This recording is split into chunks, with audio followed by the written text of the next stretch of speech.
আসসালামু আলাইকুম। প্রতিদিনের মতো আজকেও আব্বু গরুগুলোকে মাঠে চরাতে নিয়ে গেল। তার মাঝে আমি গরু ঘরটাকে ভালোভাবে পরিষ্কার করে নিতেছিলাম। গরু ঘরটা পরিষ্কার করার সাথে, সাথে আমি চারিটাকেও ভালোভাবে পরিষ্কার করে নিতেছিলাম। তারপর আমাদের গরুগুলো যেখানে রাখতাম ২য় সেটে তার অবস্থা দেখেন কি করছে গরুগুলা। একদম ভেঙে চুরে চুরমার করে ফেলছে। তাই ভাবলাম আমি আর আম্মু মিলে এটাকে ঠিক করি। তার আগে গরুগুলোকে খাবার দিয়ে নিতেছিলাম। গরুকে খাবার-দাবার শেষে সিদ্ধান্ত নিলাম যে বেড়াটাকে আমরা ঠিক করব। এবং যে কথা তাই কাজ। আমি আর আম্মু মিলে বেড়াগুলোকে ঠিক করা শুরু করি। বেড়াটা ঠিক করতে, করতে আমাদের প্রায় দুপুর হয়ে গেছিল। তারই মাঝে একটু তাড়াহুড়া করে কাজটা শেষ করি। আমাদের আগের ভিডিওগুলোতে আপনারা দেখেছিলেন আমাদের কতগুলো হাঁস ছিল।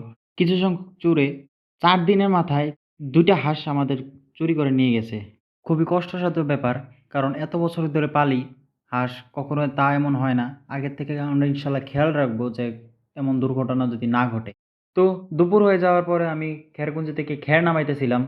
খেরকুঞ্জি থেকে খ্যার নামানো শেষে আমি ঘরে গিয়ে গরুর গোবরগুলো ভালো করে পরিষ্কার করে চারির মধ্যে খ্যারগুলো দিয়ে, হুইলের পানি দিয়ে এবং ভুসি দিয়ে মেখে দিতেছিলাম।